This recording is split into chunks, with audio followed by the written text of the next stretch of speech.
அடுத்த பாடல் 1654.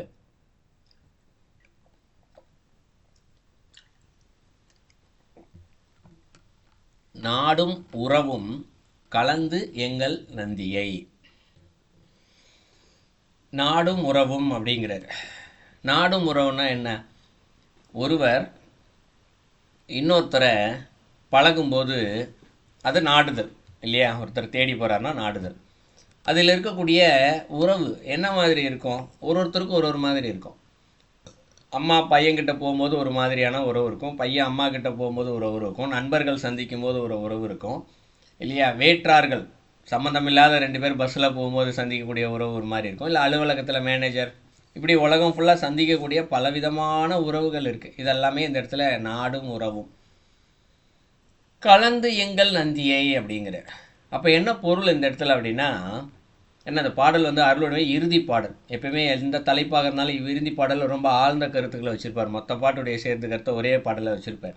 அதுபோல் நாம் சந்திக்கக்கூடிய ஒவ்வொரு உறவுகள்லையும் இந்த இடத்துல இது மனித உறவுகள் மட்டும் இல்லை, ஒரு ஜீவராசிகளாக கூட இருந்தால் கூட சரி தான் இந்த இடத்துல இல்லையா? ஒரு எறும்பு பார்க்குறோம், நம்ம எறும்பு தானே அப்படின்னு சொல்லிட்டு சர்வசாரமாக கடந்து போயிடுறோம் இல்லையா? அதே எறும்புக்குள்ளே இறைவன் இருக்காரேன்னு உட்கார்ந்து அதுக்கு ஒரு சர்க்கரையோ அதுக்கான உணவை கொடுத்தோம்னா அப்போ அந்த நாடுதல் எப்படி இருக்கு உறவு இல்லையா? ஸோ ஒரு ஜீவராசியை தெய்வமாக பார்ப்பதற்கும் உதாசீனப்படுத்துறதற்கும் உண்டான என்ன அலைகள் இருக்கு இல்லையா? இதெல்லாம் நாடும் உறவு தான்.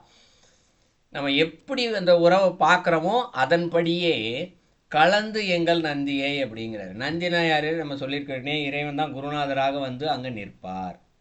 அப்போது ஒவ்வொரு உறவுகளையுமே நம்மளுடைய சிந்தனையில் இருக்கக்கூடிய ஒவ்வொரு இடத்துலையுமே இங்கே இறைவன் குருவாக நிற்கின்றார் அப்படின்னு பொருள். இப்போ இறைவன் குருவாக நிற்கிறார்னா என்ன பொருள்னா, ஏதோ ஒரு கருத்தை நமக்கு இங்கே சொல்லி புரிய வைத்து கொண்டே இருக்கின்றார், நாம் தான் தெரியாமல் இருக்கின்றோம். இந்த அருளுடைமை அப்படின்னு சொன்னோம் இல்லையா? அருளுடைமை எல்லா இடத்துலையும் இருக்கின்ற மாதிரி இந்த உறவுகளிலும் அந்த உறவில் இருக்கக்கூடிய அந்த அன்பு, நேசம், பாசம் நிறைய சொல்லுவோம். எல்லாத்துலேயுமே இறைவன் இருந்து நமக்கு ஒவ்வொன்றாக சொல்லி கொடுத்து கொண்டே தான் இருக்கின்றான். இதனை தேடுவன் தேடி சிவபெருமான் என்று அப்படிங்கிறார். தேடுவன் தேடி அப்படிங்கிறாரு. தேடுவன்னா யாரு? அதையும் தனியாக தான் இன்னொருத்தரை குறிப்பிட்டு சொல்கிறாரு இந்த இடத்துல. யார் ஒருவர் தேடுகின்றாரோ, இப்போ இன்னைக்கு காலையிலேருந்து காலைல விடிஞ்சிருச்சு இந்தியா இலங்கையில், இன்னைக்கு நைட்டு வரைக்கும் நம்ம ஒரு 100 பேரையாவது பார்ப்போம், ஒவ்வொருத்தர்கிட்டையும் பேசுவோம் ஏதோ ஒரு வகையில். சாதாரணமாக ஒருத்தர் மேலே வெறுப்பு வரலாம், ஒருத்தர் மேலே விருப்பு வரலாம், ஒருத்தர் மீது பாசம் வரலாம் இல்லையா? ஒவ்வொருத்தர் மேலே ஒரு மாதிரியாக வரும். இதில் இறைவன் என்னடா நமக்கு சொல்லித்தராருன்னு ஒவ்வொரு வினாடியும் இங்கு தேடுவன் தேடி. இப்போ நம்மலாம் தேடலை இந்த இடத்துல, ஆனால் யார் ஒருவர் தேடுகின்றாரோ தேடுபவர்களுக்கு அந்த நந்தி உள்ளே இருக்கார் இல்லையா, அந்த உறவில் அவர் என்ன பண்ணுவாராம்? ஏதோ ஒன்றை சொல்லிக் கொடுப்பார். சொல்லிக் கொடுப்பதை சரியாக நாம் கடைபிடிக்கும் போது சிவபெருமான் என்று அப்படிங்கிறார். ஸோ என்ன பண்ணுறாரு அந்த இடத்துல? சிவனையே தெரிஞ்சுக்கலாம் அந்த இடத்துல. சாதாரண உறவுமுறை பேசுவதிலே இருக்கக்கூடிய உணர்வு ரீதியாக எண்ண ரீதியாக இருக்கக்கூடிய இதிலேயே நம்ம தேடணும் அப்படின்னா அதிலே இறைவன் இருக்காரா இந்த இடத்துல? சிவபெருமானை தெரிஞ்சுக்கலாமா இந்த இடத்துல? தெரிந்து கொண்ட பின்பாக கூடுவன் கூடி குறை கலர்க்கே செல்ல அப்படிங்கிறார். கூடுவன் கூடி சிவபெருமானை பார்த்தாச்சு, பார்த்ததுக்கப்புறம் அவரோட என்ன பண்ணலாம்? கூடுவன் கூடி அப்படிங்கிறார். ஸோ அவரோடைய சேருதல் இந்த இடத்துல. அதற்கும் சில மேற்கொண்டு இன்னும் நான் பலமுறை சொல்கிறதா, இந்த மாதிரி செல்லுமெல்லாம் சோதனைகள் நிறையா வரும் இந்த இடத்துல. ஒரே நேரத்தில் அவர் கூடுவன் அப்படின்னு சொல்லியிருக்கலாம், கூடுவன் குறைகளற்கே செல்லலை அப்படின்னு சொல்லியிருக்கலாம். ஆனால் கூடுவன் கூடி 2 வாட்டி சொல்கிறார் இந்த இடத்துல. தேடுவன் தேடி கூடுவன் கூடி 2 வாட்டி சொல்கிறார். சோதனைகள் வரத்தான் செய்யும். பலமுறை வகுப்புலேயே சில பேர் கேட்பாங்க, நான் அவங்க மேலே அன்பு நல்லது தான் நினைக்கிறேன், ஆனால் அவங்க என்னை ஏமாத்துறாங்களே என்னைங்க அப்படின்னே சில பேர் கேட்பாங்க இந்த இடத்துல. ஸோ இது மாதிரி சோதனைகள் பல வரத்தான் செய்யும், இறைவன் அப்படித்தான் கொடுப்பார். ஆனால் நம்முடைய பணி என்ன? அதில் இருக்கும் இறைவனைத்தான் தேட வேண்டும். இந்த இடத்துல அன்பு மட்டும்தான் செலுத்துதலே இருக்க வேண்டும்.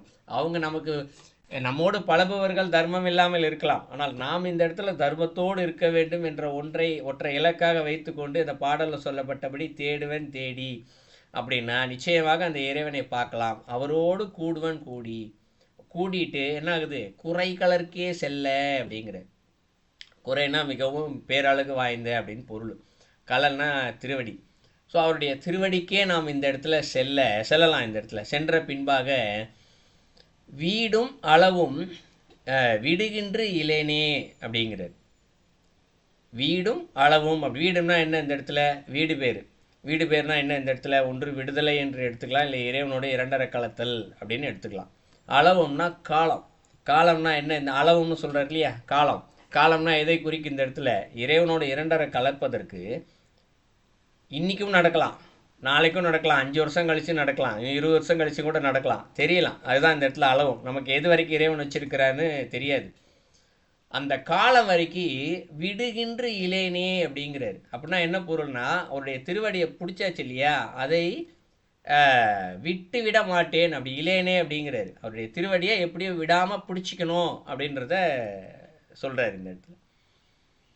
சொன்னால் அடிக்கும் சேர்த்து பொருள் பார்த்தோம்னா, உலகத்தில் இருக்கக்கூடிய அனைத்து உயிர்களுக்கும் ஏதோ ஒரு வகையில் நம்மளுடைய எண்ண ரீதியாகவோ, இல்லை பேச்சு அளவிலேயோ, இல்லை பார்வை அளவிலேயோ, ஏன்னா சாதாரணமாகவே ஒரு அலுவலகத்தில் பல பேர் வேலை செய்வாங்க, ஆயிரக்கணக்கான பேர். பேச்சு பழக்கம் ஒன்றுமே இருக்காது, சும்மா எதிரில் வருமோ ஒரு சிரிச்சுட்டு போயிட்டே இருப்பாங்க இல்லையா. சாதாரணமாக எங்காவது ஒரு இடத்துல இது போல் நமக்கும் அந்த அனுபவம் இருக்கும் இந்த இடத்துல. இப்படி எல்லா உறவு முறைகளையுமே இந்த இடத்துல இறைவன் என்ன பண்ணுறாரோ, அந்த சிந்தனையிலேயே இறைவன் குருவாக இருந்து ஏதோ ஒன்று சொல்லி கொடுத்து கொண்டே இருக்கின்றார். அவரை என்ன சொல்லி கொடுக்குறாரு என்று நாம் இங்கு தேடி தேடி தேடி பார்க்கும் பொழுது, அந்த குருநாதர் சொல்லி கொடுப்பதை சரியாக கடைபிடிக்கும் போது சிவபெருமானே அங்கு நமக்கு தெரிவார். அந்த சிவபெருமானோடு கூடுவதற்கு முயற்சி செய்யும்போது, முயற்சியில் நாம் வெற்றி அடைந்து விட்டால் அவரோடு கூடி அவருடைய திருவடிக்கே நாம் இந்த இடத்துல செல்ல முடியும். ஸோ திருவடிக்கே சென்றால் இந்த இடத்துல வீடு பேறு முக்தி கிடைக்கும். அந்த முக்தி பேறு கிடைக்கும் வரைக்கும் அவருடைய திருவடியை நான் விட்டுவிட மாட்டேன் அப்படின்னு இந்த பாடலுடைய கருத்தை சொல்கிறார். அதனுடைய உட்கருத்தா என்ன சொல்ல வர்றார், ஏன் இது வரைக்கும் அந்த காலம் வரைக்கும் ஏன் விட்டு விட மாட்டேன் அப்படின்னு சொல்கிறாருன்னா, இப்போ ஒரு சிலருக்கு பார்த்தோம்னா இதே நிலையில் இருக்கிறாங்கன்னு வச்சுக்குவோம். ஒரு சிலருக்கு சீக்கிரத்தில் முக்தி கிடைச்சிரும். இப்போ உதாரணத்துக்கு பட்டினத்தார் பத்திரகிரியார் கதை. பத்திரகிரியார் பட்டினத்தார் தான் முதல்ல ஞானம் அடைஞ்சார், ரெண்டாவது தான் பத்திரகிரியார் ஞானம் அடைஞ்சார். ஆனால் பத்திரகிரியாருக்கு முதல்ல ஞானம் கிடைச்சிருச்சு. இப்போது பட்டினத்தார் பார்த்துட்டு, நான் தானே முதல்ல ஞானியான, நீ என்ன என்னையை விட்டு அவனுக்கு முதல்ல முக்தி கொடுத்துட்டேன் அப்படின்ற எண்ணம் சிறிதளவு பட்டினத்தாருக்கு வந்திருந்தாலும் அவர் என்ன பண்ண, ஞானியை அடைஞ்சிருக்க, சித்தத்தின் உச்சத்தை அடைஞ்சிருக்க மாட்டார். அவர் மீண்டும் சாதாரண ஒரு நிலைக்கே தான் வந்திருப்பார். ஆனால் அவர் என்ன பண்ணுறாரு, அதுவும் ஈசன் செயலே, இறைவன் செயலே அப்படின்ற ஒரு எண்ணம் இருக்கு இல்லையா. அப்போ அதுக்கு எவ்வளோ பக்குவம் வேணும் அந்த இடத்துல. சாதாரணமாக நம்ம கூடவே இருக்கக்கூடிய அலுவலகத்தில் வேலை பார்க்குற ஒருத்தருக்கு நமக்கு அப்புறம் ஒருத்தன் வேலைக்கு சேர்ந்துருப்பான், ஆனால் அவனுக்கு உடனே ப்ரமோஷனோ இன்க்ரிமெண்ட்டோ கொடுத்தாங்கன்னா இங்கே அப்படியே வயிறு எரியும் பலருக்கு. அது எப்படி நீ நான் சீனியர் எனக்கு கொடுக்காம அவனுக்கு இப்படி என்னை விட அவனுக்கு எப்படி சம்பளம் ஜாஸ்தி கொடுக்கலாம், நான் உடனே ரிசைன் பண்ணுறேன்னு சொல்லிட்டு உடனே ரிசைன் பண்ணுற பல பேர் இந்த உலகத்தில் இருக்காங்க இல்லையா. ஆனால் அதெல்லாம் தான் இந்த இடத்துல சுட்டி கேட்டுறார். உறவு முறை, இந்த உறவு முறையில் இறைவன் என்ன உனக்கு சொல்லி கொடுக்கின்றார் என்பதை நீ கொஞ்சம் சிந்தி தேடு. நீ தேடினால் இறைவன் அதற்குள் இருந்து உனக்கு ஏதேனும் ஒரு செய்தியை வைத்திருப்பார். இந்த செய்தியை நீ கேட்டு தெரிந்து கொண்டு பார்த்தால் அதில் உனக்கு ஏதேனும் ஒரு வகையில் நன்மை இருக்கும். அந்த இடத்துல அதை தேடி தேடி பார்க்கும் பொழுது சிவபெருமானை அங்கு பார்க்கலாம். சிவபெருமானா யார் இந்த இடத்துல ஏற்கனவே சொல்லியிருக்கோம், அன்பே தான் சிவம் இந்த இடத்துல. ஸோ அன்பு ஏதோனும் ஒன்று அங்கே இருப்பதை நம்மால் பார்க்க முடியும். அந்த அன்பை நாம் இந்த இடத்துல வெளிப்படுத்தும் போது அந்த இறைவனுடைய திருவடிக்கே செல்ல முடியும். திருவடிக்கும் சென்றாச்சு, திருவடியையும் பார்த்தாச்சு, ஆனாலும் எனக்கு முக்தி கிடைக்கும் வரை இனி அந்த திருவடியை நான் விட்டு விட மாட்டேன் என்று பத்திரமாக பிடித்து கொள்ளுங்கள் அப்படின்னு சொல்லி முடிக்கிறாரு. அந்த பாடலுடைய பொருள். ஐயா ஒரு கேள்விங்க. சொல்லுங்க ஐயா. நீங்க சொன்னீங்க நம்ம கூட பழகிறவங்க நம்ம கூட அன்பு இல்லாம நடந்துட்டாலும் நம்ம அன்பா நடந்துக்கணும் அப்படின்னு சொன்னீங்க.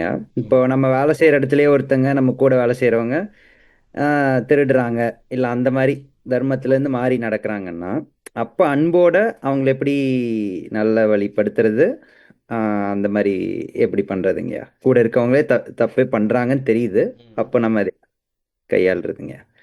அதாவது இதை பல கோணத்தில் பார்க்கணும்.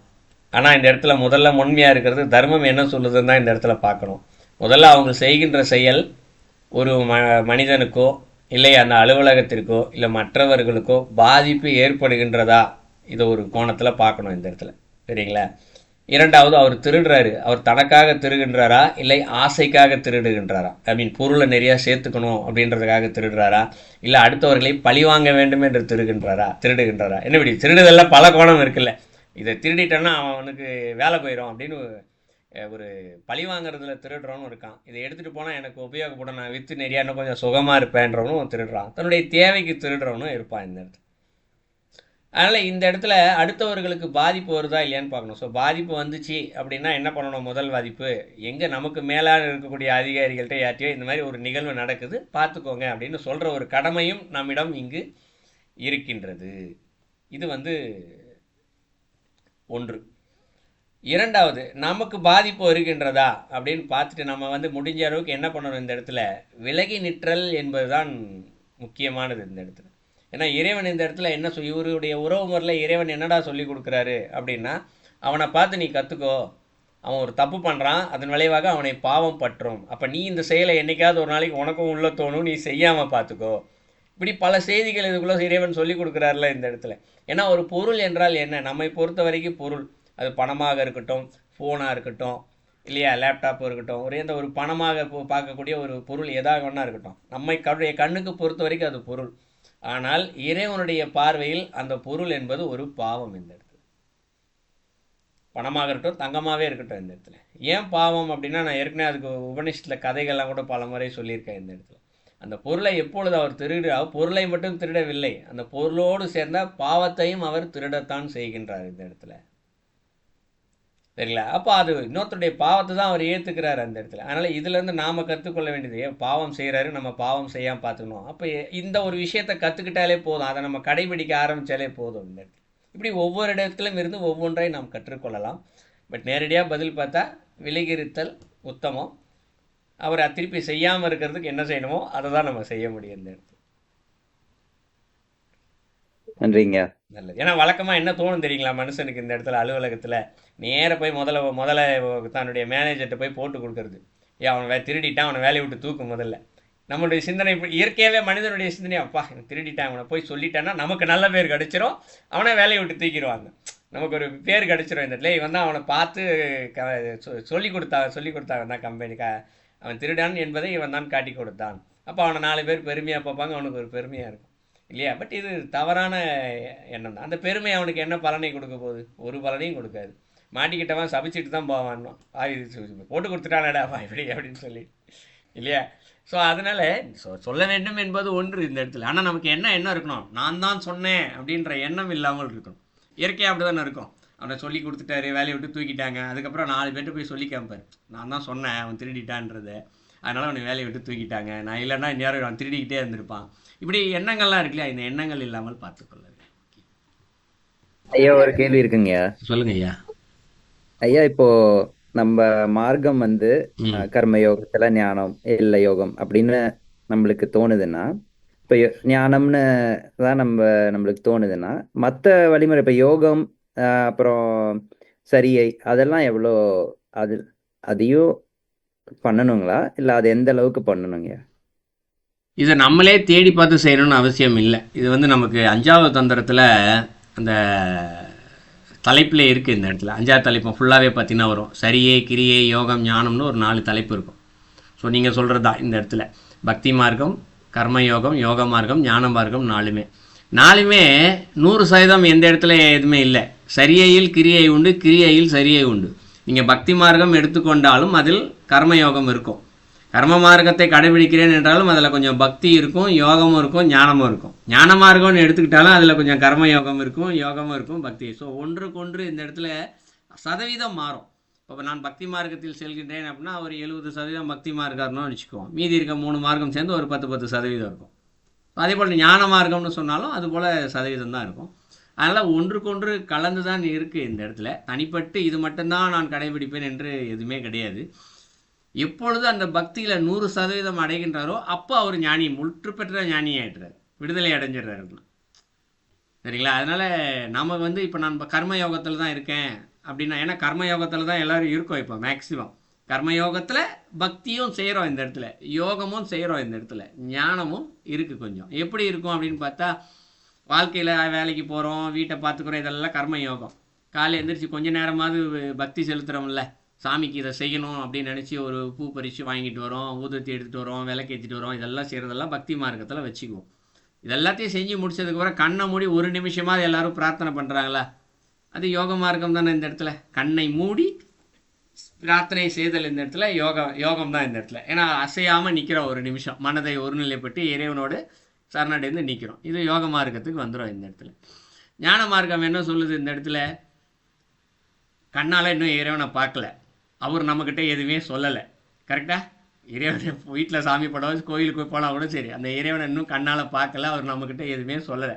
ஆனால் இந்த இடத்துல நான் நம்புகிறோம்ல, இந்த இறைவன் என்னை காப்பாற்றுவார், இவருடைய அருளினால் தான் நான் இந்த வேலையில் இருக்கேன், இன்றைக்கி மகிழ்ச்சியாக இருக்கேன்னு ஏதாவது ஒரு சிறிதளவு நம்பிக்கை ஒன்று இருக்கிறதுனால தான் அதை போய் செய்கிறோம் இந்த இடத்துல. இங்கு தான் ஞானம் இருக்கின்றது. ஞானம்ன்றது அதுதான், நம்மையும் அறியாமல் நம்புகிறோம்ல, சிறு வயதிலேருந்து நம்பிக்கிட்டு தானே இருக்கோம். இந்த இடத்துல ஞானம் என்பது இருக்கின்றது, சிறிதளவு இருக்கின்றது, முழுசாக இல்லை, பாதி அளவில் காலவசியில் சிறிதளவு இருக்குது இந்த ஞானத்தில். அது எப்பொழுது முழுமை பெறுகின்றதோ அப்பொழுதுதான் இது எல்லாமே சேர்த்து கூட விரைவாக அந்த வினைகள் கர்மாக்கள்லாம் கழிஞ்சு முக்தி நிலைக்கு நம்ம போகிறோம்.